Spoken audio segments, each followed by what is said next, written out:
My name is Stuart Gilly. I am with the Alliance, and I've been really fortunate to be able to work with Andrew and Austin and Mary here at the library to kick off something brand new, which has really been this small business series. Today, we're really excited to start tackling the topic around sales and revenue. So we want to start out this morning and set a little bit of a framework about where your business is as we start to talk about your sales and building your pipeline and having those recurring customers. Where are you? So I first want to ask, how many of you are familiar with this concept, Maslow's hierarchy of needs? This is an established, pretty commonly accepted pyramid of what we have to have stabilized in our lives as humans before we can even worry about the next level, right?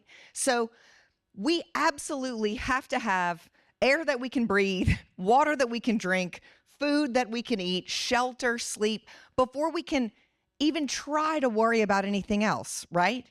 Once those things are stabilized, then we are able to move up the pyramid and worry about the next level. So then we're able to think about personal safety. How do I not just find a place to sleep every night, but find a safe place to sleep regularly? How do I make sure that I have recurring resources? How can I safeguard my health?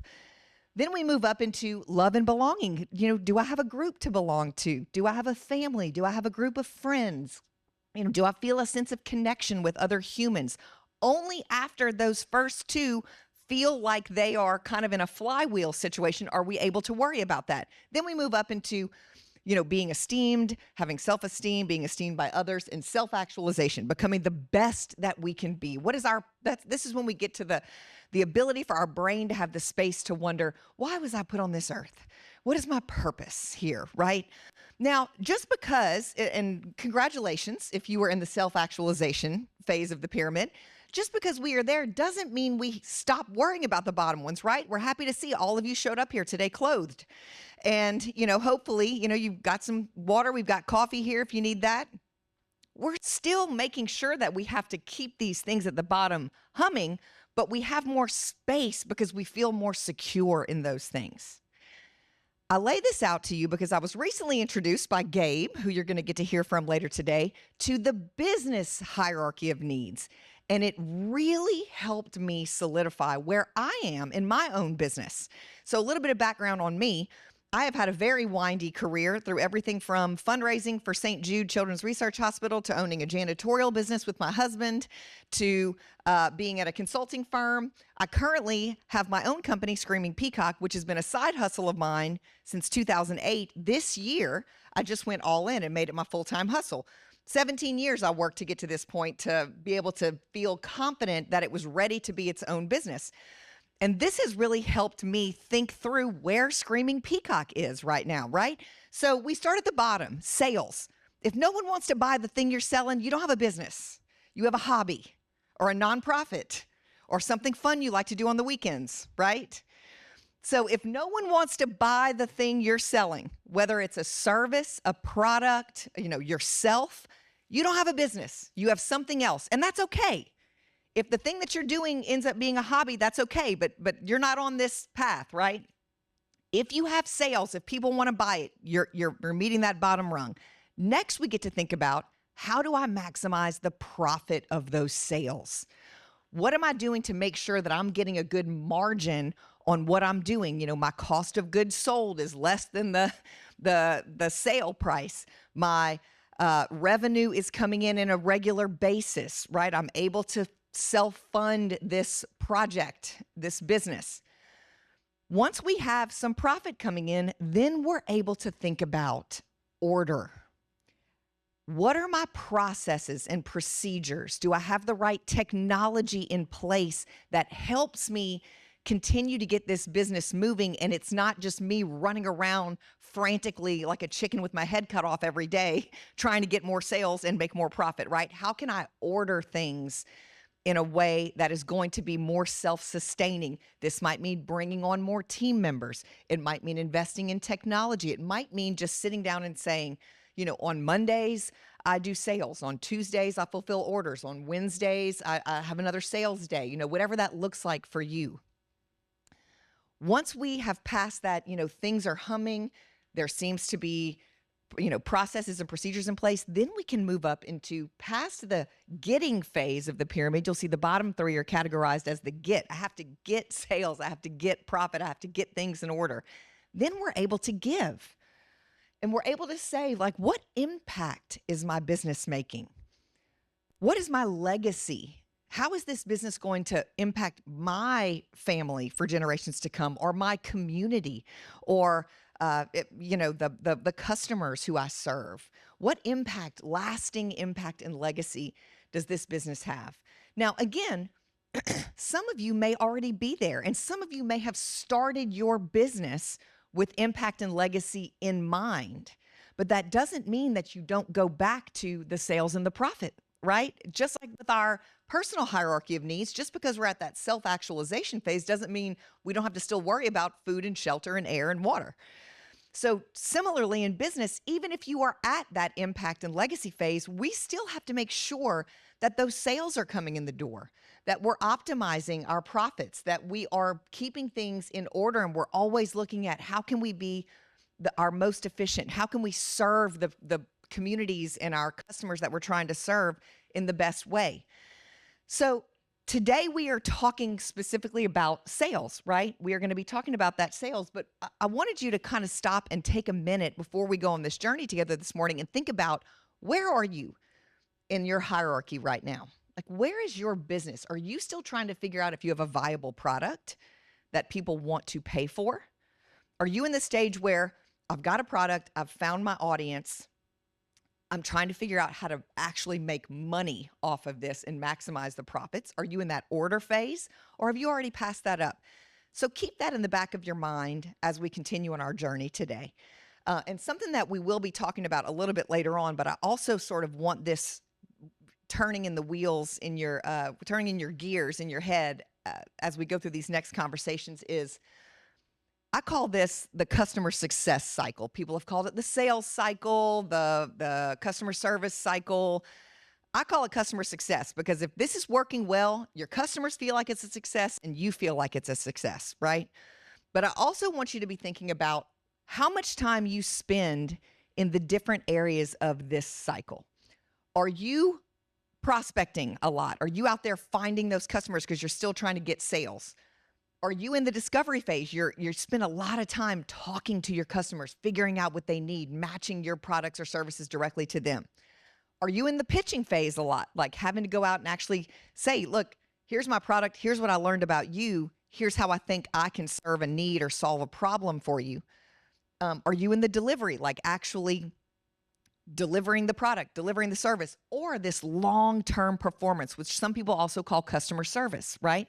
Following back up. Do you need more of this product? How is it working for you? Or just, maintaining that relationship with that customer.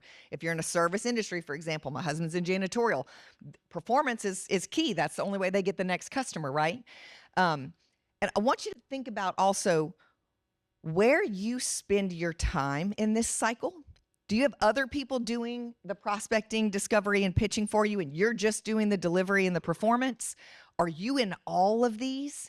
And which ones give you energy and which ones drain your energy? Because this is going to be a key factor in you deciding when you finally get to that order phase of the pyramid, or if you're there now, what you want to delegate or outsource versus what you want to keep doing, because we want to keep the things that give us the most energy, right? Because that's why we got into business in the first place, because something gave us energy and we wanted to do that and we wanted to make that a business and we wanted to sell that. And if we delegate those things or outsource those things and we leave ourselves with the things that drain our energy, that's where we get out of whack a lot. So we want to be thinking about where we are, where we spend our time in this cycle, and what gives us energy. And I'm going to turn it over to Gabe, I think, to come up here and take you on our next stop of the journey.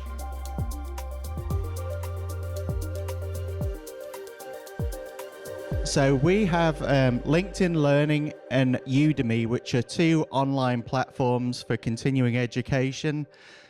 All you need to get these is a library card, and you get to it through our website, ebrpl.com.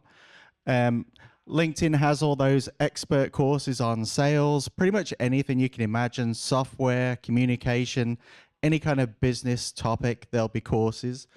There are AI courses more than you can shake a stick at. So if you want to master AI, you can easily do it with these courses.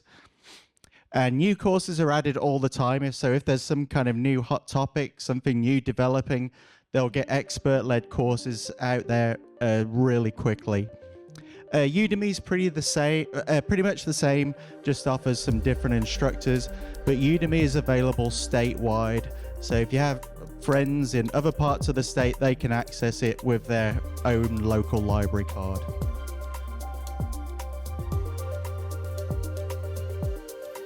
Well, super excited to be here. I actually getting so many memories. I spent so much time here at the library while I was building my first business. So it is a joy to see, thank you, to see you guys showing up and investing time in your business. So the purpose of the session today is really understanding kind of what Julie was explaining, how to truly tap into your market. The word marketing is simple, market in.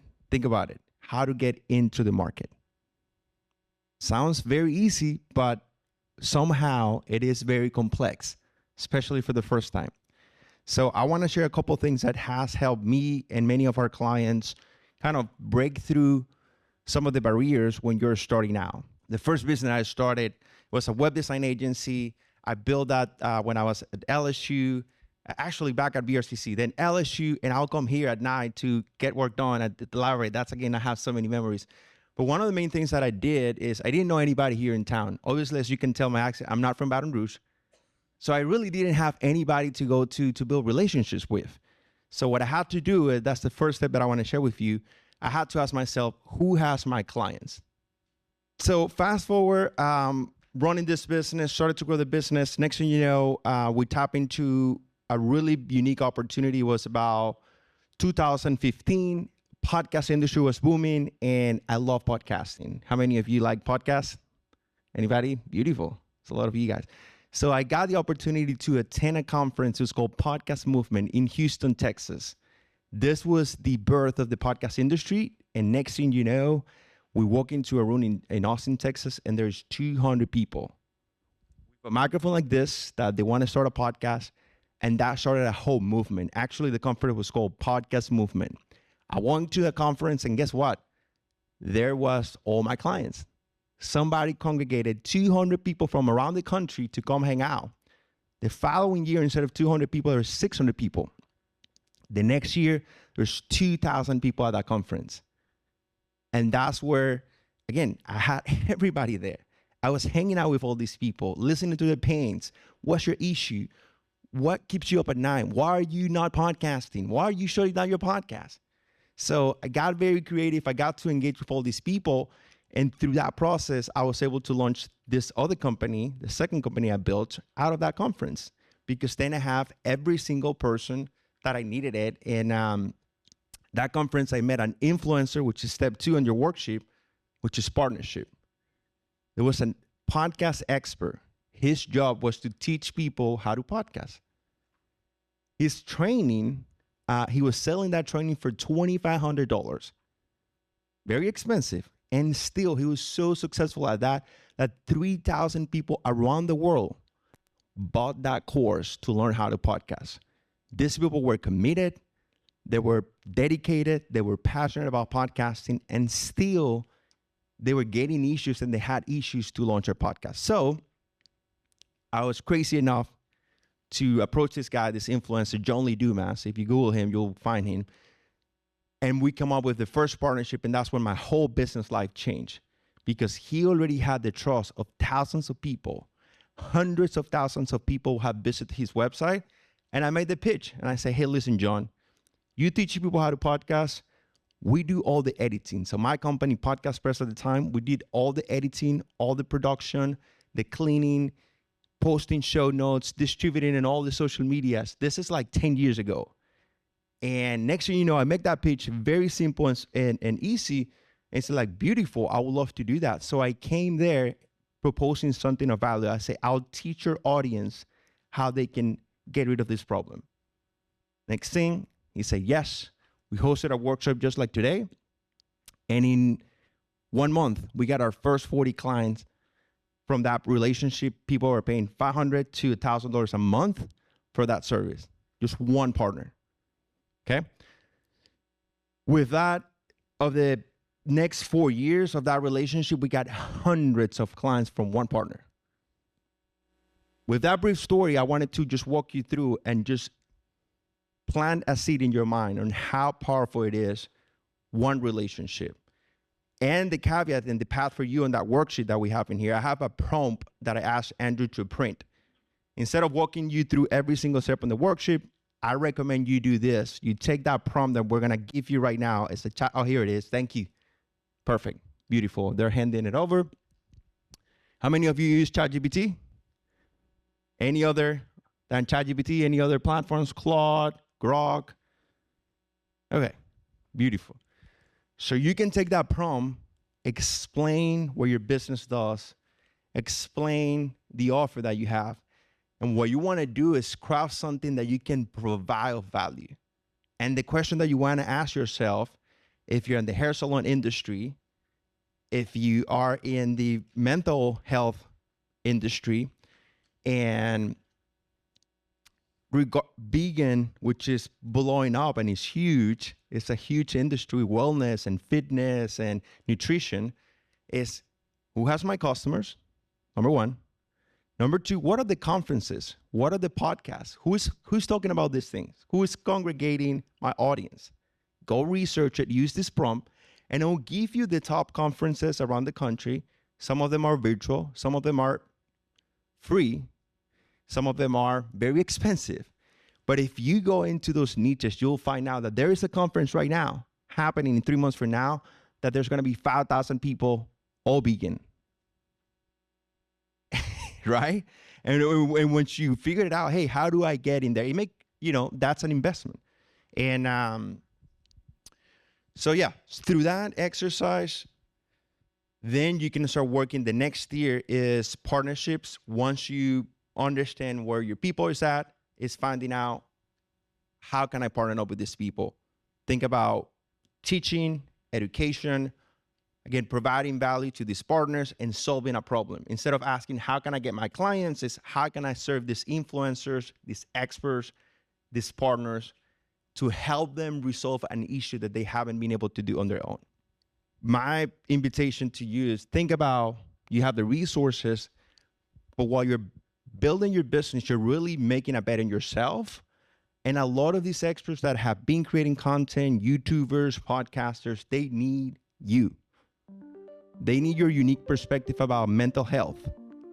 They want to know what you have to say. What have you been through? Why do you want to do this? Why are you different? And there's thousands of people doing it, but you are unique. Please commit to somebody and invest in yourself. Thank you.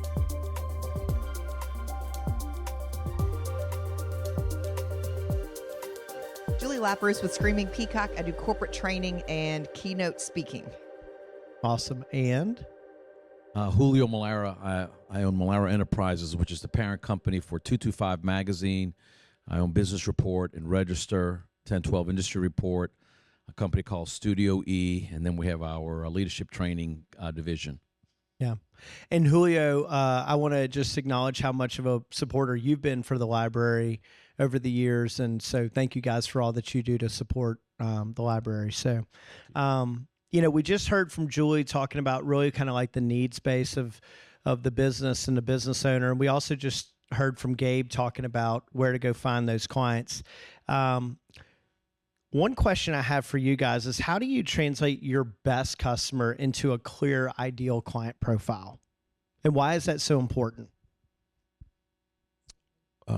one more time the question? Yeah. So how do you translate like your best customer, and how do you make that into a clear, ideal client profile so your team understands that, and everything kind of goes towards that? Right. Well, first I will tell you there's two types of businesses. There's transactional businesses and relationship oriented, and we're all relationship oriented. We get to know our customers at a deep level, and many times the bulk of our customers become good friends. Because it's relationship oriented. So really, one of the master keys to being a great salesperson is to ask the right questions, right? You got to find out where their needs are, where the hot buttons are, and where the problems are. And if your product or solution, in our case, we have to use exactly what Julie just mentioned, the discovery process, right? Where does it hurt? What are the needs? And from there, once we can match up, like for example, in our business, we say, a lot of people think we're in the advertising business, but we're not. We're in the access business. I can give you direct access to the business audience that you may be looking for, maybe the consumer audience that you're looking for in 225 magazine, or maybe it's high-end, philanthropic, civic-oriented people through In Register.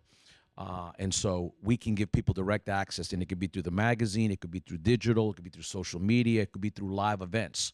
Every one of those niches has their own products and services that reaches that particular segment of the audience. And so once we're able to identify that and we're able to sell them, then kind of going back to Julie's diagram, we began to service and see how else we can help them enlarge their client base, their market share, and help them reach their objectives. But the key is that we're there to figure out if we can help and serve them. I believe serving is the gateway to success. If you're just thinking about you and making a sale, you're going to be very limited, and it's very, very short-sighted. Yeah, I love that. And one of the things that I know we've talked about before, it's that mutual fit, right? Like, not only are they a good fit for you, but how do you guys serve them? Not just selling somebody something that's not going to be of service to them doesn't create an ideal client profile, right? Julie, any thoughts to this? Julio is exactly correct. My husband and I, when we owned a janitorial business together, we used to always joke that if we ever owned another business together, it would be selling hamburgers, because we just wanted something that was transactional, because the relationship business is tough, and it's never ending. Even if that customer no longer purchases from you, or you no longer have that active business relationship, you're still sort of trying to figure out what went wrong, what went right, how can I recultivate it? I mean, it's when you're in the relationship business, it's never ending. You are always on as a business person, as a salesperson. And when Julio was saying, we're not in advertising, we're in access. We're in the access business. I'd really challenge you to think about 2 or 3 layers deeper of your business. Like, what are you really in the business of? And I would say everyone is either in the business of problem solving or delighting. You may be in both. It may be a Venn diagram where they overlap, but you are either solving a problem that someone has, or you are delighting them and adding a little bit of joy to their life, right? That, in my mind, it's one of those two.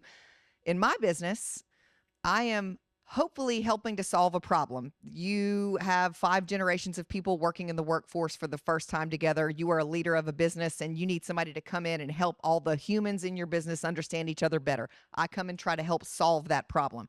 But I also try to delight and make it entertaining while I'm doing that, so that I get called back the next time. I try to do a little bit of both. But I would really challenge you, when you're thinking about that customer profile, not just thinking about demographics. It's an 18 to 25-year-old. It's a midlife person who needs a haircut. It's a, vegan. But think about, what does my ideal customer need me to do for them? What is their problem that I am solving? Or what is a way that I am adding something, I am being additive to their life in a way that something else is not? And help define your customer in that way, because to me, that connects on a deeper level than just I'm looking for vegans who are 18 to 60 who I can sell this, meat product to. Yeah. And I'm curious too. Julie and I talked a little bit about this last week with AI, but what changes in customer buying behavior are you guys seeing because of AI now?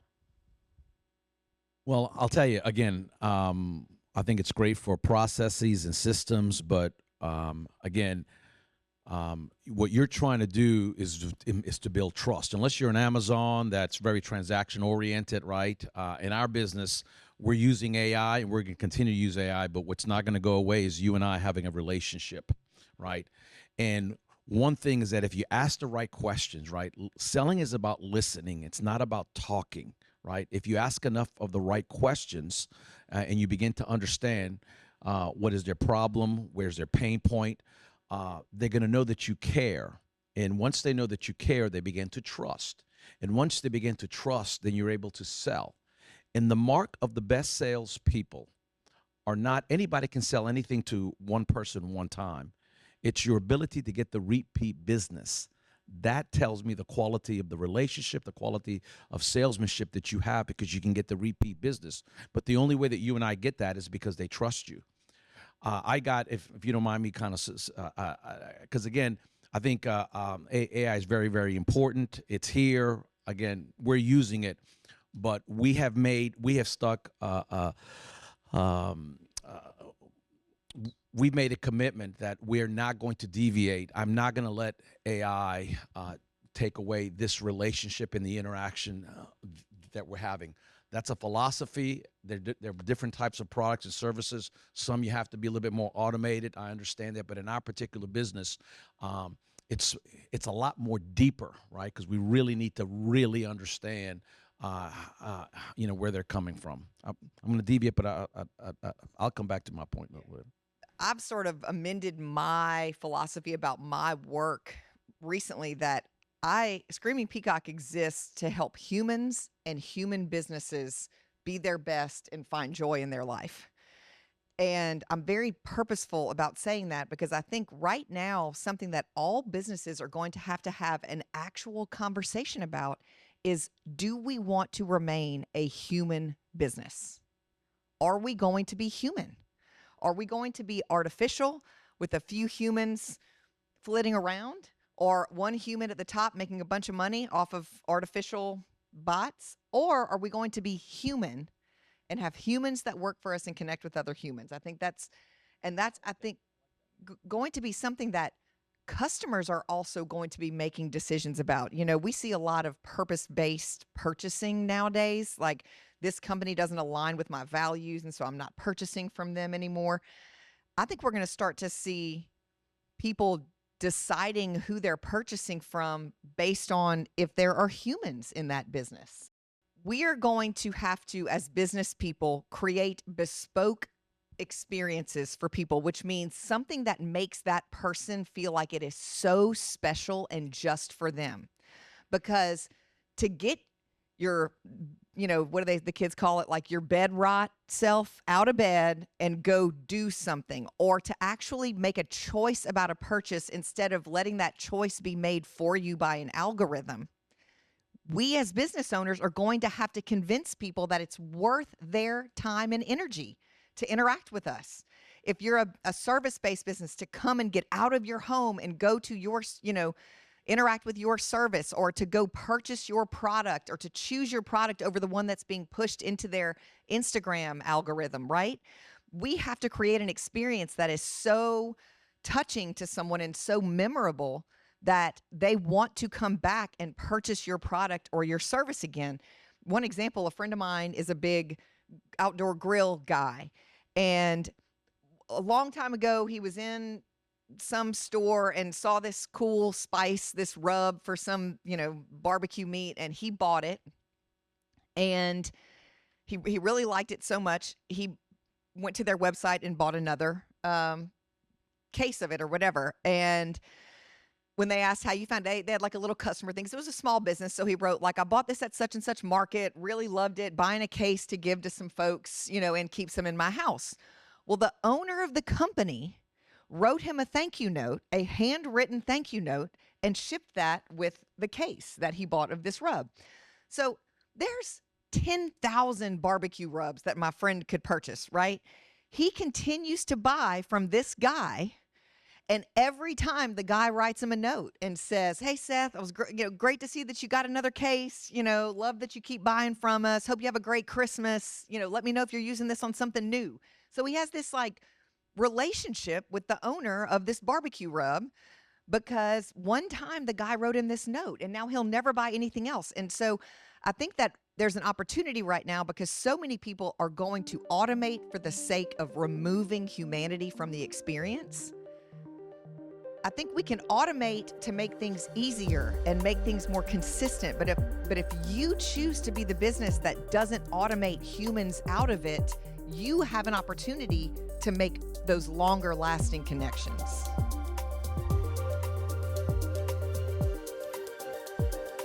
One of the resources that we have that's available with a library card, and if you don't have one, you can get one right out there after this, is called Statista. It's one of the world's leading statistical resources. It has industry data, industry outlook, so you can see where whatever industry you're in, kind of where that's heading in the future, so you can be prepared, be ahead of it. Maybe you have some raw material. You'll be able to look at trends for prices, where they're going to be coming, so you can anticipate, oh, this is about to get a lot more expensive. I'm going to need to start charging more. And stuff that everybody can use. It's got information about marketing and sales, so which people are on which social media platform, how you can reach them the best. So here are some examples of some of the reports. And it's got stuff for pretty much every industry, from e-commerce, fashion to beauty, you name it, there'll be stuff in there. It's worldwide and United States focused. And each one of these reports, without a library card, would cost you $500 each. So just look how much money you can save with a library card.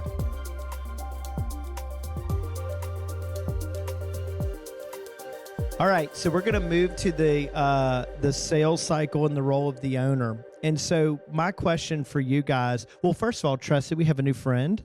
Introduce yourself, please, Tressy. Sure. Tressy Leindecker. I am over sales and marketing for Rev. Rev is formerly known as ETEL, the East Ascension Telephone Company. We rebranded, currently building infrastructure out into Baton Rouge as well.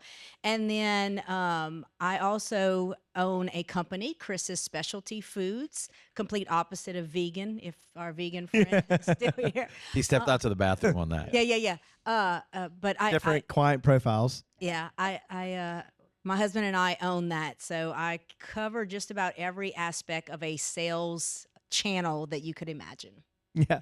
When Tressy and I were talking, she was like, "Okay, do I need to speak from Rev's perspective or Chris's?" I said both, because it's the reality, right? There's value from both of those angles. So my question for you guys is simple: how does a small business owner know when it's time to delegate part of the sales process? Like, what are the signs that it's time?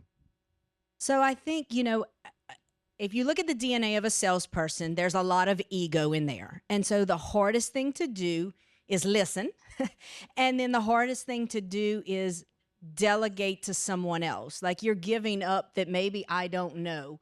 So from a Rev perspective, we do a lot of sales with our sales engineer. And so I think it's a good example of when do you shut up and let the sales engineer, who knows the technical aspect, can talk about it. So it's tricky and it's hard, but it's when you have to be real with yourself and figure out, when can someone else who knows more than me step in and do a better job of closing this sale? Yeah, I agree with that. I think the other thing too, I know we have different business owners here, but you have to, first of all, learn sales, right? Because I have met new entrepreneurs and they go, well, I'm good at this and I'm good at this, but I'm not good at sales. You better understand sales and you better get good at it. Because nothing happens without a sale, right? And we're all in sales. Every day the husband sells the wife sells the husband, the kids sell the parents sell the kids, the guy in ministry, he sells the congregation, the coach sells the players, right? The guy that says, I'm a lawyer. No, you're not a lawyer. You're a guy with legal expertise that's got to sell the judge or the jury. So we're all in sales, but I think entrepreneurs need to understand the science and the art of selling. And then as you scale, this is why these type of forms are important, right? As your business scales, you need to know, kind of going back to Tressy's point, hey, I got to bring in a salesperson, or I've got to hire salespeople. But again, you need to understand that process first, so that when you are growing and you do have more customer opportunities or increase your market share, you know what's happening during the sales process, and then maybe even be in a position where you can hire somebody that actually even knows, maybe even has some more experience.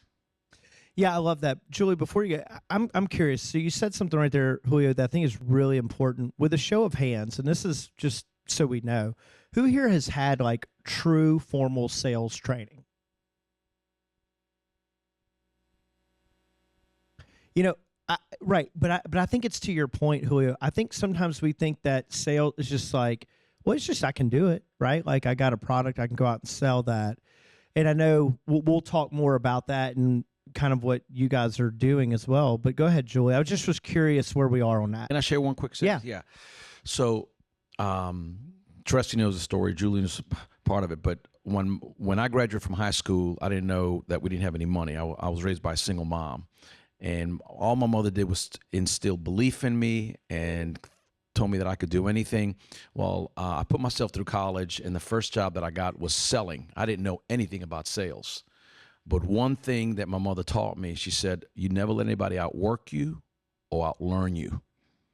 And so there are people be smarter than you, people with more education, maybe people from higher socioeconomic, but you don't let anybody outwork you, outlearn you. So I quickly, when I got into sales, I tried to learn. I read the books, I went to the library. I got around other salespeople that understood, and I quickly learned about the science of selling and the art of selling. And then I learned that selling is the highest paying, hardest work, and it's the lowest paying, easiest work, because you get out of it what you put into it.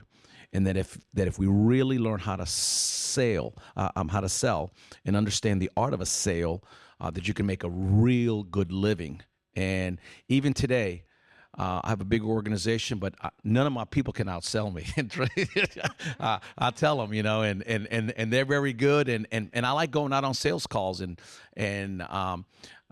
that's kind of a philosophy. It's a value, and it's extremely important if your organization, if your company is going to grow. I want to tie on to two things that Julio said about, if you don't understand the sales, you don't understand your business. I think it's the sales and the numbers. If you don't understand the sales and then the numbers in your business, you're a hobbyist, right? And that's fine if it's a hobby, but if it's a business, you have to understand how to sell your product, and you have to understand the numbers. And I will say, some of you are sitting here and saying, I'm super comfortable with the numbers, not so comfortable with sales, or, I'm very comfortable with sales, not as comfortable with the numbers. Well, you have to be. If you're a business owner, you have to be. And one of the best resources you have is the place we're sitting right now. When, Julio's talking about formal sales training, this place is chock full of expert advice, on the numbers, on sales. YouTube is now, has a ton of information for you. Look into the Selling Academy. There's so many resources out there. That is absolutely true. And then there was something else, and it was very important, and I was going to share it with you, and it will hit me later. All right, well, let's talk about this. Okay, so what's one practical way a small business owner can really start to think about standardizing their sales process? So if someone's right now just kind of like, just have I don't really have a process. What's one thing they can do that you think, without spending a lot of money, that could really help them start to get into more of a system? Yeah, so I think it really depends on what you're selling, right? Because there's, depending on the product or service, there's an outbound or an inbound. And so I think identifying which way is best. And I would say start with low-hanging fruit. If it's a mailer, if it's a, get out and meet where your customers are, like Gabriel talked about earlier. I think the low hanging fruit does two things. One, it starts to get you sales quicker. It starts to build your confidence. So the more wins you have underneath your belt, the more you're going to go out there and start doing the harder type of sale. So I know that's broad because I don't know the type of sale everyone is in, but it's find what that niche is and go get the low-hanging fruit. Yeah, I love that because you just got to have a process, right? You have a process. The reason Nick Saban was so successful, he had a process. Nobody lost more coaches than him every year, but he had a process, and the next person come in, this is the process. And so you got to figure out what is your process, come up with your system depending, again, for example, just what Tressy said, or how do you get your leads? How do you prospect? Are they inbound? Is it outbound? And then, in today's world, it's a lot easier than when we all first got started because you can use ChatGPT and help you figure out a process based on the product or the service that you're selling. Stick it in there and then give it the right prompts and talk about using AI and short circuit that process. It's real simple. Well, and this is what I was going to say to what we were talking about earlier about how do you start integrating other people into your process and transferring this down to them. Number one, look at that sales cycle and identify what gives me energy and what drains my energy. And how can the first person you hire should be someone who gets energy from the things that drain your energy.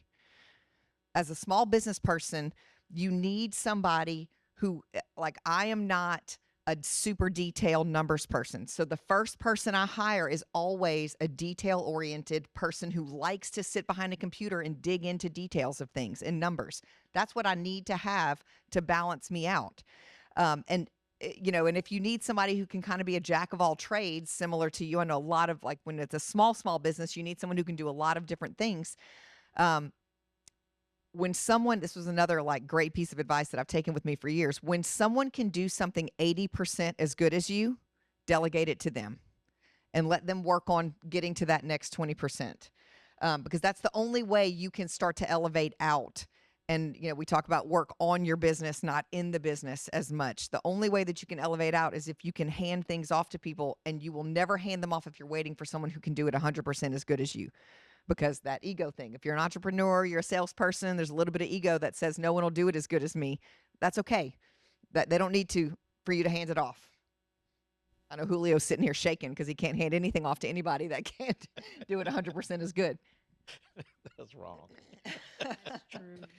So I wanna ask you guys if you guys could go back to the beginning of your careers. What's, like, sage wisdom you would pass down right now to just say, hey, this is what I would do to start to put myself on a pathway to be successful when it comes to the word sales as a small business owner?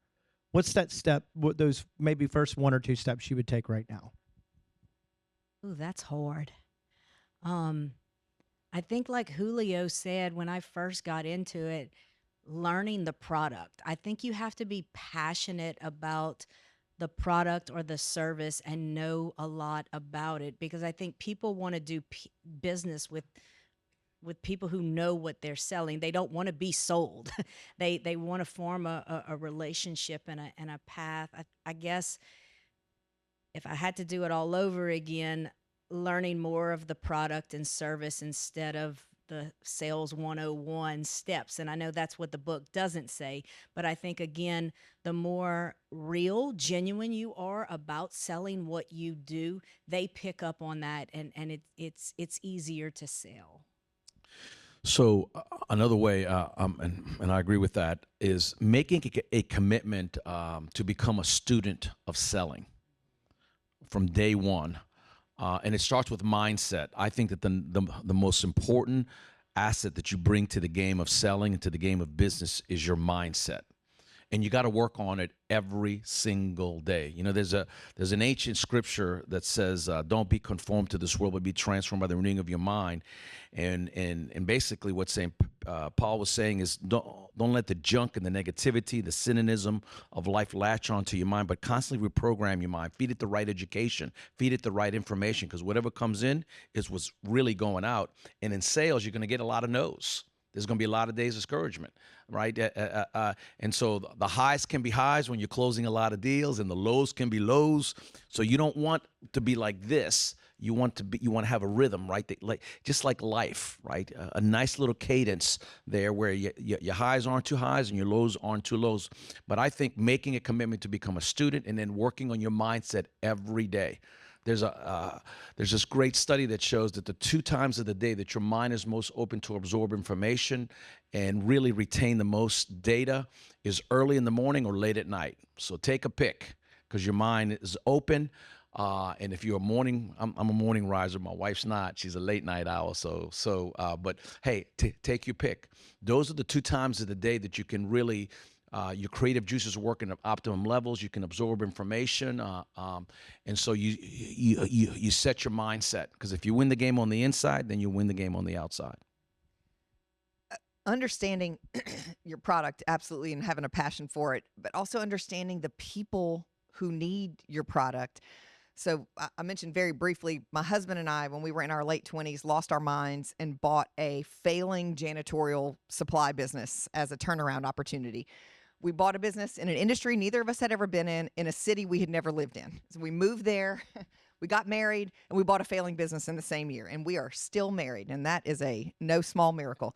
One thing we learned from that business, from the School of Hard Knocks, was like we were learning the business, the industry, the products, and the customers all at the same time, like, while we were buying this business. So we would go sit down with current customers. We'd go sit down with people who fired us, who hated us, who we had to like beg to get a meeting with, and ask, like, why do you use us? Why don't you? What products do you like? What products don't you like? What could we do 10% different that would make you happier? What was the final straw that made you stop using us? Like, I mean, we asked 1,000 questions of these folks, and we learned so much. And something we also, to the 10 no's for every yes. I mean, we all know this. We know this, and yet I still do this. I mean, yesterday I got a no. And I was like, God, I really thought that was going to be a yes. And I mean, it hit me. And I was like, Julie, 10 no's for every yes. Like, this, you're in sales. But it still gets to you sometimes. Something my husband and I did whenever we were in this industry was, whenever we were learning this industry was, one, what can I learn from this no? And 2, how can I make them regret their no? Is there any way that I could make them regret their no? So we would send a follow-up and say, look, we just want to thank you so much for even allowing us to be in the bid process. We're trying to rebuild this business, and every time we get a chance to bid, it helps us sharpen our skills. And we want to thank you for the time you spent with us, answering our questions, and please let us know when you're bidding out next time. And let me tell you, there were a handful of times where the provider that they went with screwed up in the first 30 days. And you know who they called back? Us. Because we had followed up and been, made it the best rejection we ever possibly could. And we got the next call. So, what can I learn from this? How can I be positive about it? And I mean, there were some days where we went home cussing and screaming and unhappy and, but we would say, how can we turn this around? And it led to some sales. So how can I learn from every yes and every no, and make it a win in some way? Yeah, I love that. One thing that's been kind of true, I've been really excited about our office hours that we've done. And if you guys haven't come to those, you should. I see some of our friends here. We've had some really good conversations, those office hours.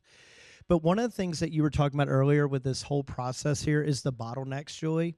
And I'm just curious if each of you could just share in your own journey, how did you responsibly start removing yourself out of these bottlenecks? And I bring that up because in our office hours, what I've been hearing is kind of this common theme is that for most of the people who've been attending here, they are starting to identify that they are a bottleneck, but they're like, well, what do I do about it? So I'm curious if y'all could speak of your own experience. Where did you find yourself being the bottleneck, and what was that thing you did to start to kind of wire yourself out of that? Maybe that sharing would be something that could help us see our own journey. Yeah, so I think there are maybe 2 types of bottlenecks. One that you cause, because again, I got to do it. I'm a control freak. And then there's also the bottlenecks where it's just you as the owner and you have no one to hand it to. And I think in each scenario, it's a different solution to the problem. But again, I go back to that ego and identifying and letting go of some of the things. And it could be as simple as just making a list.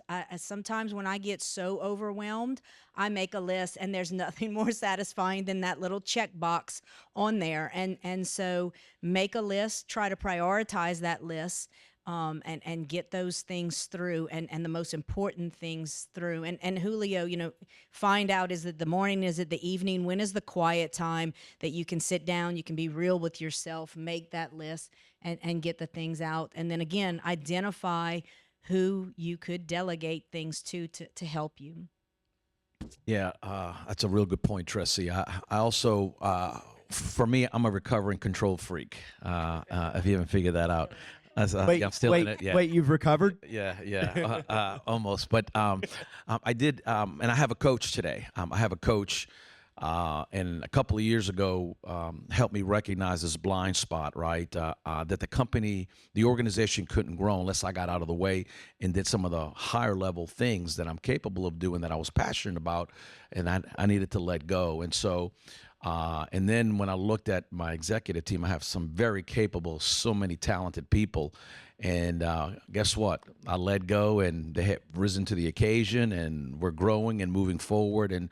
But it took somebody helping point out that blind spot that I knew I had, but it was time. It was time, and so having somebody point that out was really helpful. I'll add one more thing, because you bring up a good point. The larger your organization is, if you don't let those people rise to the occasion, you will lose them.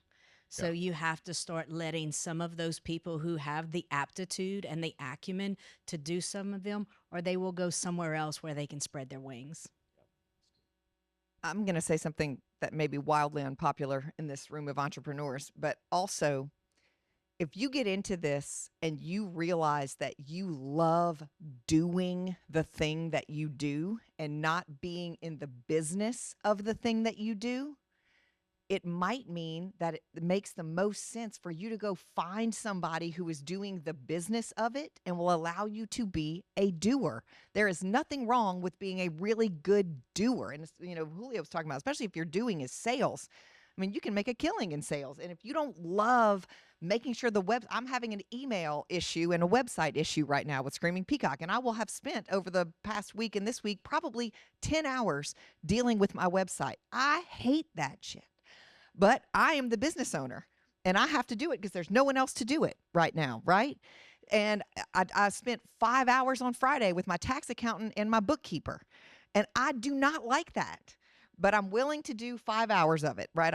When I decided I was going all in on this, I decided I'm okay doing the amount of it that it is going to take right now to get me through the hump of when I can really empower someone else to do it. Right now, it's me. And if you're a new entrepreneur, it's you. It's you doing the email. It's you doing the books. It's you doing the sales. And if you decide, like, man, I got into this because I like doing this thing and I don't like doing all this other stuff, it might mean that you'd be a really good doer in another organization. And that is not a failure in any way, shape, or form. That is recognizing what your highest and best use is and where you can really get more energy out of the work that you're doing. So that is another like soapbox of mine that I think is important to recognize. Also, though, whenever you are like looking at how do I, build other people up and put people into this cycle. If you are still alone and you're like, I don't have, y'all are talking about delegating. I don't have anybody to delegate to. What you talking about here? Like, something that may be helpful for you is, one, don't underestimate understanding your energy in the day.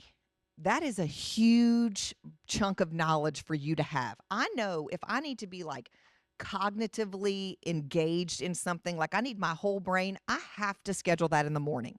I'm a 2 p.m. slump person. My brain is not at full capacity at 2 p.m. So if I need to like write a new bit of content, or I'm doing something that requires I need to schedule it at 9 a.m., 10 a.m., whatever.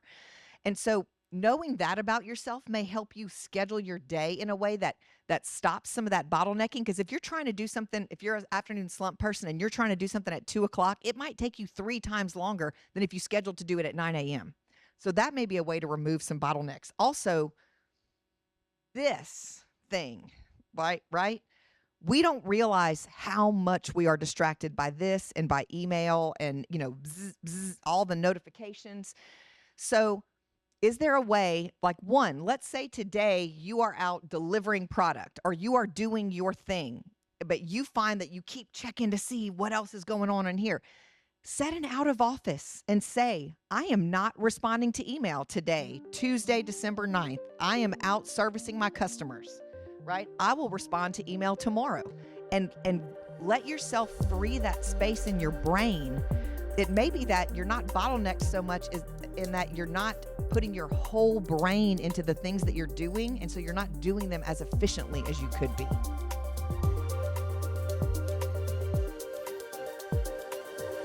All right, so the next thing I wanted to tell you about is how you can generate sales lists through library resources. So you can pay companies a lot of money for them to provide you a list of possible clients, but you have the tools already at your hand through Data Axle and Mergent Intellect.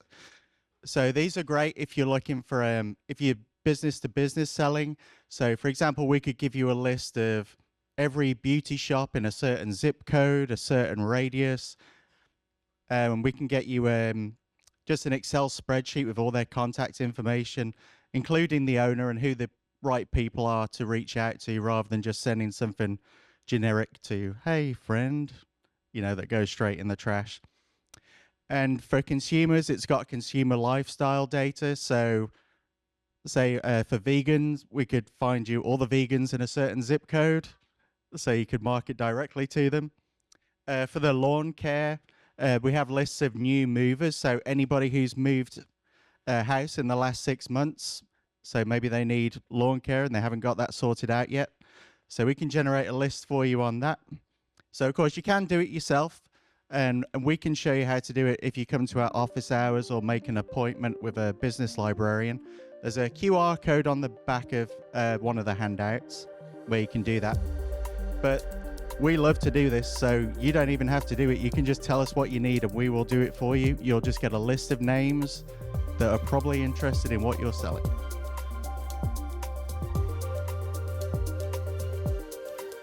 What is the most frequently asked question after you get through names when you meet someone at first? What do you do? So tell me, what do you do, right? We want to answer with some enthusiasm, because nobody wants to talk to the person who says, well, I'm just work at the library, or I work at the business report, or I'm with Rev. You probably never heard of it. It used to be E-Tail, right? No one wants to talk to that person. So whatever you do, say it with some enthusiasm. Say it with a smile on your face. Now, the only goal of answering this question is to get them to ask another question. We are not giving the unabridged version of what we do, right? We are not telling them everything we have ever done or everything that our business does or everything about it. We are giving them enough. It's the appetizer. We want to answer it in a way so that they want to ask us another question. And that's what was done so well here, is that the way that you answered this question naturally encouraged me to ask you another question. And then you gave a quick answer that is understandable. I'm not in her industry and I don't really know what that means. So she gave me an answer that I can understand and ask another question about. This is called dangling threads. So when someone asks me what I do, I often say, well, I have a company called Screaming Peacock. I do keynote speaking and corporate training.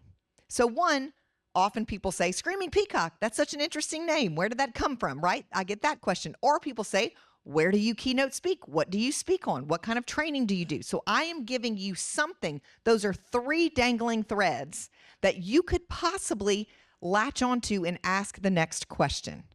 So this is what we want to be thinking about, is how can I answer the question enthusiastically? How can I answer in a way that gives the other person something to ask another question about? Because our goal when we're networking is not to go up to 25 people in this room and say, hi, my name is Julie and I'm with Screaming Peacock. Hi, my name is Julie and I'm with Screaming Peacock. Hi, my name is Julie, right? That's not networking. Networking is getting to know someone, having an exchange, understanding a little bit more about them. learning about them learning about you. So when we are answering the time-tested question of what do you do, we want to give them a little something that encourages them to continue that conversation. Here's what I don't recommend you answer with: your title and place of occupation. I'm an accountant at, Hannes T. Bourgeois. I'm a lawyer at Keene Miller. I'm a sales representative at Rev. Those things, that doesn't elicit a question, right? We want to talk a little bit about what we actually do. For many of us, our title and the place that we work doesn't give people that chance to ask us that next question. So what I want to challenge you to do is come up with an answer that feels natural to you. That's another thing. It has to be something that sounds like something you would say, right? So that it feels good whenever you're telling it, when you're answering people. Something that feels natural, sounds good, and leaves 2 or 3 dangling threads for the other person to ask you that next question. So let's go meet one other new person that we haven't talked to yet today, learn their name, and then we're going to ask them, what do you do? And we're going to practice responding. And here's the thing, we're in a safe space here. So if you don't like what you say, just say, hang on, I want to try that again. Or I'm going to try another one out. Okay, you got a minute? All right, so we're going to help each other through this. Names and what do you do? And let's try to answer it with a couple of dangling threads. Go.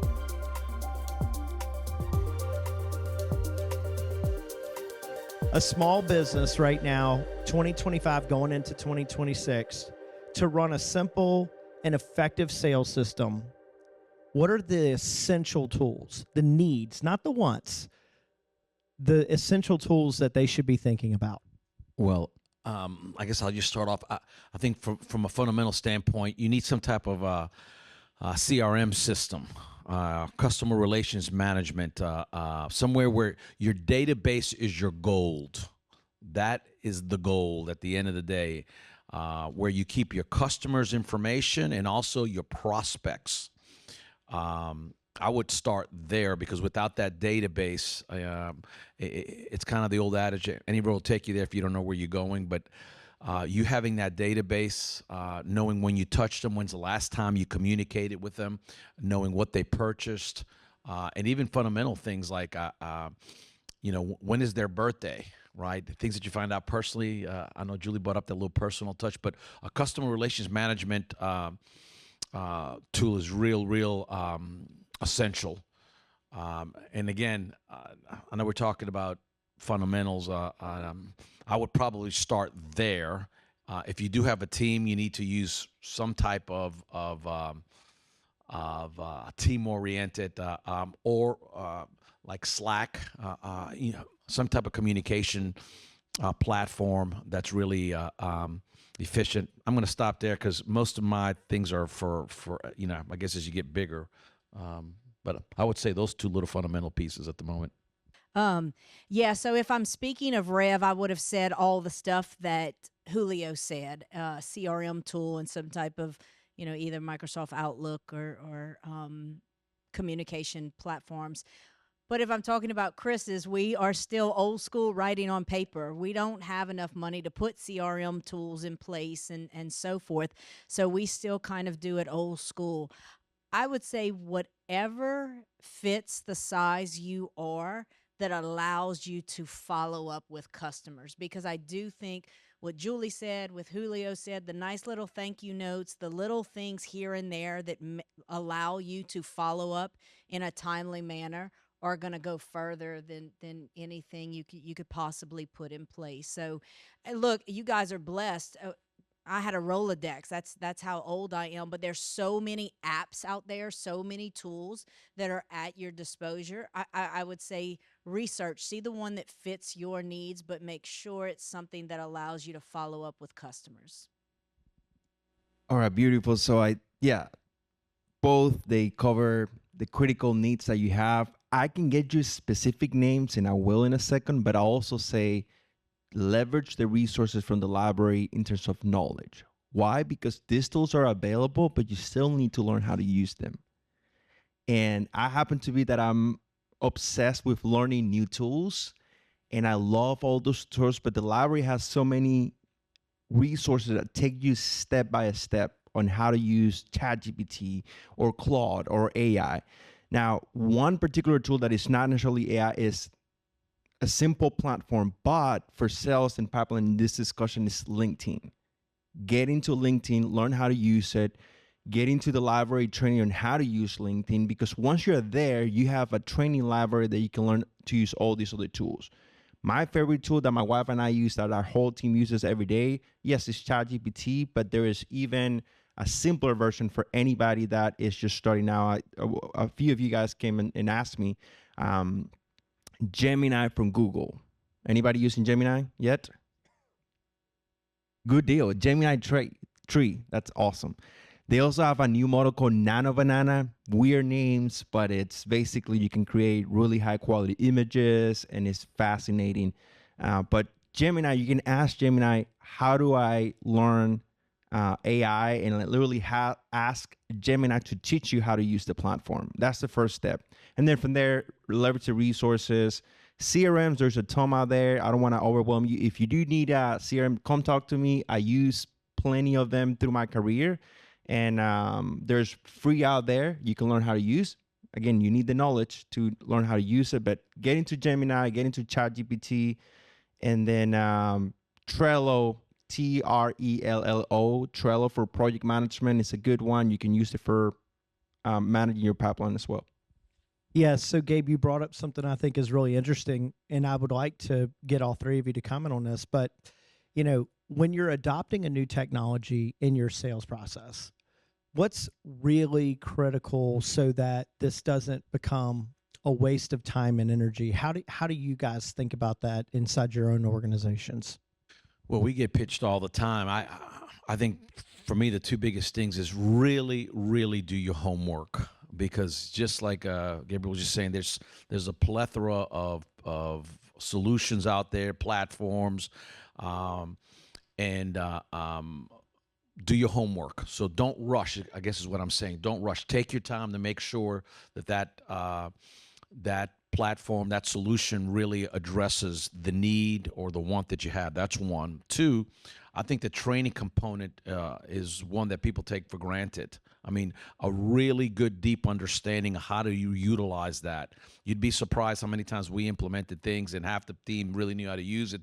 The other team didn't really utilize it that much, and it came down to training and really people really understanding how to use this tool so you can maximize whatever investment. Because eventually, if you're growing your enterprise, you're going to have to make an investment, and the investment is the risk, right? That people or you or whoever's really utilizing that.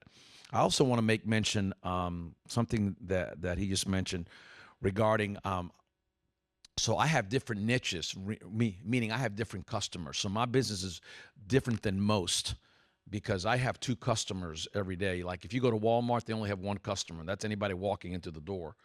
Well, in my business, we have customers that buy advertising, that buy sponsorships, that buy digital things, but we also have readers. If I don't have those eyeballs, I can't sell advertising. I don't have audiences. So we invest a lot in good journalists, good writers, good content creators. One side of the house uses Macs, and the other side of the house uses PCs. And so, again, understanding that if you have designers or creatives, they primarily use Apple products. On the business and sales side, most use PCs. So, again, those little nuances is things that you got to know up front. And the best way, I'll just say this, there's two ways to learn: mistakes or mentors. So ask people. You'd be surprised how many people will give you good insight. I mean, you got a good resource here, and so that you don't learn the hard way. Yeah, I love that. Real quick, I want to follow up on that, Julio. And that's one of the things that we want to encourage everybody. You're not on this journey alone. Like, that's a great point. If you have these questions, come bring this to the library right now. We have business librarians who want to sit down with you and talk to you about these decisions. And if they don't have the answers, they know how to start tapping into other people in the community. So I just wanted to kind of share that. Go ahead, Tressy. Yeah, I think I'll come at it from a different perspective. I think patience, right? We're going through a major change right now at Rev with our CRM platform, and productivity is dipping, and so having the patience to go through that change curve to get the right platform in place. Understand that you will see a dip, but coming out of it, it will make you more productive, more efficient. So you have to just have patience through that change curve to see it to the end.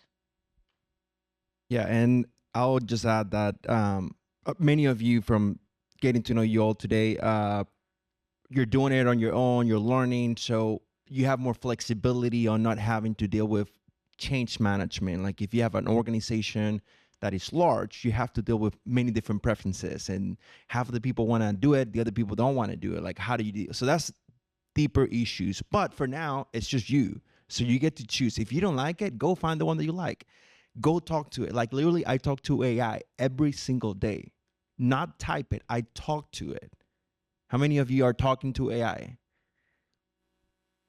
And I love it because my wife and I, even again, at home, we use it with our family. We use it. And so have fun with it because it's no longer optional. That's the only thing. This AI is not a hype up thing. It is here to stay. And it's so funny because we talk about AI, it's like the internet. So if you talk about the internet, what does the internet means? It's huge. AI as well. So please do yourself a favor and go all in into researching, learning how can you use it for yourself and then for your business. Yeah, great segue. So the next question is, we talked a little bit about how AI is changing customer behaviors and how they're buying. I'm curious, what are you guys doing internally to help build a better sales engine around AI? I got to give that a thought. All right, Gabe, you want to start? Go ahead, Tressy. I will say, just to be transparent, I'm behind the 8 ball in this one. In fact, I looked at some classes that some of the local universities is putting together because I'm worried. I'm in the generation where if I don't learn this stuff, I'm going to get left behind because the younger generation that is in both of my organizations is using it and using it a lot. And I feel like I'm not where I need to be. So it's hard for me to answer that question because I'm not where I need to be, but I know that I need to start talking to it every day, start utilizing it every day, and find some education to get myself up to speed. I'm behind. You just made me think. So I would say primarily the way we're using it is for lead gen. And so remember, I was talking to you about the database. So we have tons and tons of emails. We have tons and tons of addresses. And so when we, in our business, the messaging, if we come out with a special issue, I'll give you an example. We came out, there's a lot of talk what's happening, the economic impact of sports. We're looking at building a new arena. The Memorial Park's going to be redeveloped. There's just a lot happening behind the scenes, and I'm hoping in 2026, a lot of announcements are going to happen in our community that'll be real positive. Well, we wanted to make an announcement that this special publication, the special magazine was coming out called The Business Sports, but it has nothing to do with scores or players. It's about the economics. And so we built a messaging email, and then AI helped us with the subject lines, and we tested. So we sent out thousands, and we did half with certain amount and half with the other amount, it came back, and the ones that people responded, and we tweaked some of the messaging, but AI helped us kind of execute that particular lead gen opportunity. And we got people that said, "Hey, I'm interested. Can you contact us?" And so that's probably, I think, one of the more practical ways that we're using it. Yeah, and so I'm curious, so we've got people here who I've already heard from that are still on a spreadsheet, they're still on paper. What do you think the risk is going into 2026 of not really starting to leverage technology from a sales perspective? You're going to get left behind. I truly believe that you're going to get left behind. And Julie made a great point. We're now, there's 5 generations in our business now, and each one learns differently and does things differently. And I think utilizing the tools like AI, we're going to have to get good at doing them. Yeah. Yeah, and I always want to build on that thought, but take it a step at a time, right? I mean, I want to go back because it can be overwhelming. Oh my God, right? Step at a time, right? Be patient, like Tressy mentioned, and then prioritize. I think that's the most important thing. You got to prioritize. You can't do it all, but what is the most important? What is the first step that I need to take so that I'm maximizing and getting good ROI and not just return on investment, but return on my energy, return on my time, and then pull those triggers as you're evolving is what I would say. I'll just do a shout out to Julio because he doesn't probably even know this. But yeah, 10 years ago, Julio, I got the opportunity to be mentored by Julio and his wife at our church. And he had a class about renewing your mind. And I always like to learn, but I'm telling you, seeing this guy, it's the perfect example of like he, with all the learning and all the achievement that he has done, he continues to be a learner. So I just want to give you a shout out for that because then with just 10 years ago, this is the quick story. It's like I applied for 14 years ago, time flies, but 14 years ago, brand new in Baton Rouge, and I applied for a job at Lamar, and it was a technical job, very heavy into programming and coding. I had no idea how to do a lot of the things, but my boss, which we saw last week at one of our events, he gave me a chance and he say, Gabriel, do you know this and this and this? And I say, I do not, but if you give me 2 weeks, I'll come back and I'll be ready for a test. And I came to this library, not this particular one, the Blue Bonnet one, and I grabbed like 12 books. And for 2 weeks, I did nothing but eating every single one of those books. And then I took that test, came back, and the guy gave me I'm getting chills just telling the story. And it happened. So JavaScript, object-oriented program, it was scary. And I'm like, oh, what am I going to do? But it was just determination and commitment. So that's what I want to hammer to you guys. It's like literally, it's just you're one book away from getting into the world of AI and then seeing it's like, oh, this is simple. It's not easy, but it can be simple. And the cool thing is now what I didn't have back then, it was AI as a mentor. So AI is your mentor. He or she, whatever you want to call the AI, I call her she because she's super sweet and she's awesome. And so she is my mentor. She teaches me every week on how can I continue to learn AI. I love it, Gabe. I got to ask you to follow up. Okay, so somebody's on a spreadsheet and you're telling them to embrace the next step of tool here. What is it that you want them really exploring next? What is it you're asking them to go research or learn, whether that's through a book or AI? Well, I think it's more of what I've been sharing and what every panelist have been sharing, but is how to learn. That's really the game.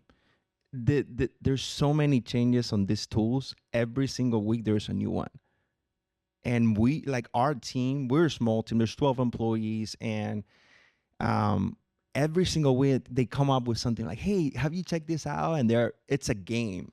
So if we get fun out of it, then it becomes painful. So I see it as a game. Like literally, I want to go play with this new tool. And so that's the component that we don't want, regardless of the tool and what it is, it's going to change tomorrow morning. So have fun with it. There we go. Go ahead. Let me just build on that. No, I was just going to say, you reminded me, one of my mentors, he died 18 years ago, but I saw a little thing pop up on social media. It was Jim Rome. And one of his famous lines, he had a bunch of great ones, but he's the guy that said that a formal education can help you make a living, but self-education can help you make a fortune. And meaning that if you make a dedicated commitment to learn every day, every week, every month, every year, from everybody and anybody, stay curious, right? I'm a big reader. I read a lot of books, but I know a lot of people aren't. But podcasts, YouTube, I mean, there's so much. We're only limited in this world. Do you know there's more information available for free in the history of the world today and there's less people utilizing that. There is no reason. Any subject, any topic you can learn. And the beautiful thing about living in America is that if you ask most Americans for help, they'll help you. We just got to be willing to ask. Love it. Love it. So I want to ask you guys about this. What's the difference in a owner in sales working on the business than working in the business? Talk a little bit about why that's really important and how to delineate those two. Oh, yeah. I have a lot of scars. I can tell you about that.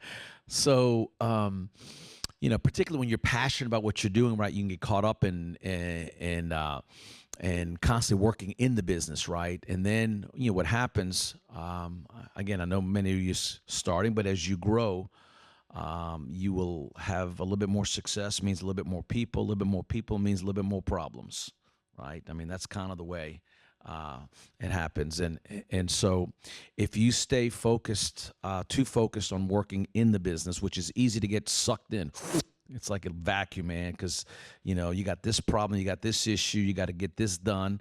But you got to have what I call think time. And think time is when you're working on the business, not in the business. And how do we move forward? What are the trends that are going to impact us in the near future? What are some market opportunities, right, that we can increase? And so in order to do that, you can't be working in the business. You got to be working on the business. And so I think when, and I even fight for this now, right? Because again, even scaling, I mean, you have different set of issues. The issues are all there, but we've got to be very intentional, taking time away from working in the business. And how do we think about the future? How do we continue to tackle headwinds and changes in trends and consumer behavior and technology? And so very, very important to know the difference. Working on the business, which was what most of us in the business, which is what most of us do most of the time, and then taking time to make sure that you're working on the business, because there's two separate skill sets there. Yeah, I'll piggyback on that last part. That's what I wanted to talk about is skill set. So I've done so many personality profiles, and my DNA is a salesperson, and so I'm not very detail oriented. I'm a extrovert. I like talking. But I'm going to get bored and I'm going to move on to the next thing. And then I'm next sale.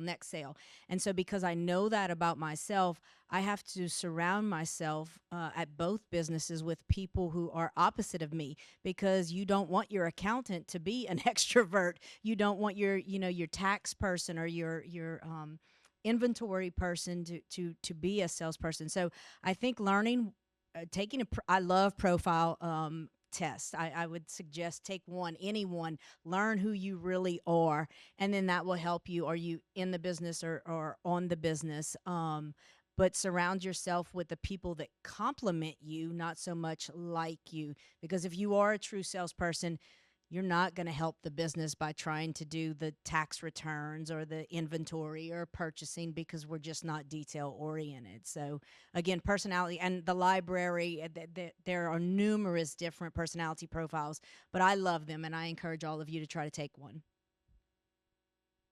I was just thinking about just reflecting past 12 months, but I'll say the best time that I get to invest in our business is and working on the business is when I go to events like this, right? Like if I go to a conference, if I go to a peer network event, if I go to a association, that's when I truly do a lot of this work, because I'm thinking, like Julio said, and I'm also learning from other people. So thanks God, there is a lot of really good events coming up in the next 12 months, including events here at the library.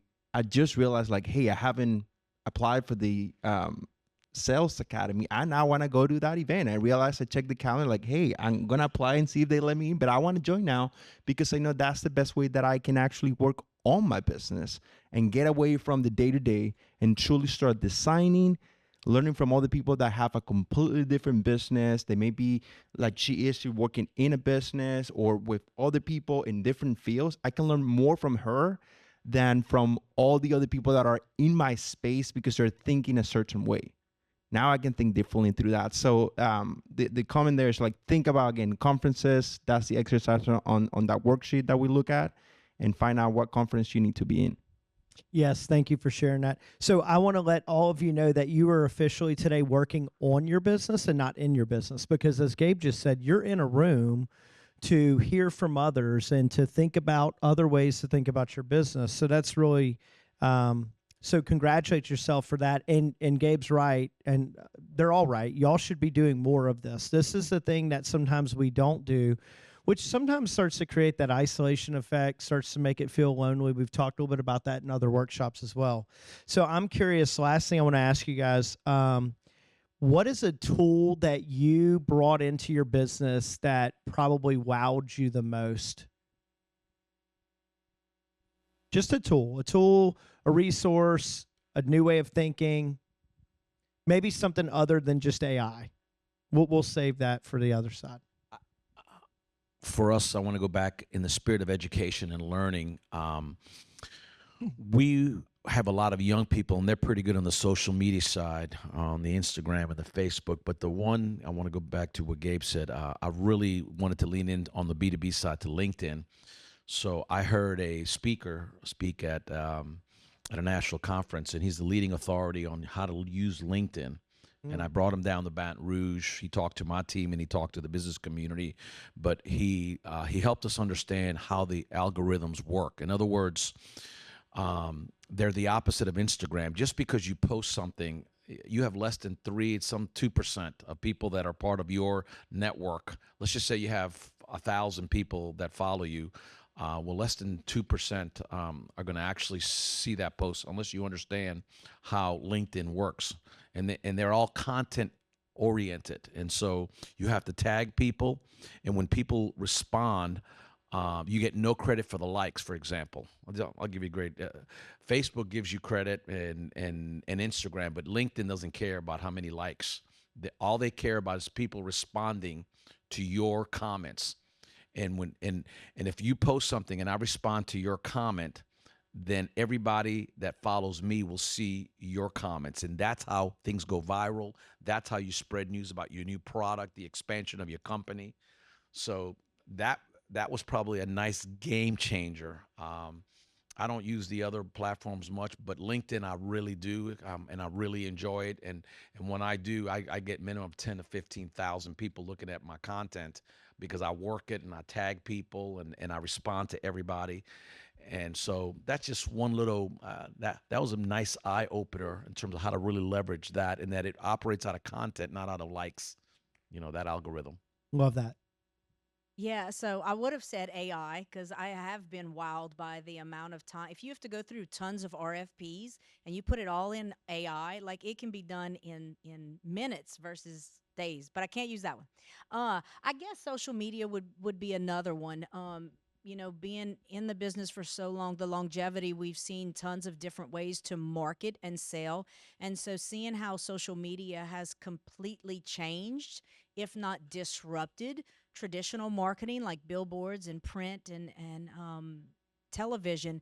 So being wowed by, if you use the platforms, the social media platforms correctly, how it can catapult your business. I'll just add something to both what they say is like, go, if you're new into LinkedIn, I remember when I first started it, go follow all the panelists from today. That's the first start, because then you'll hear about the events that are happening. You'll hear about what Stuart's putting together, what the library's doing. So that's the first step.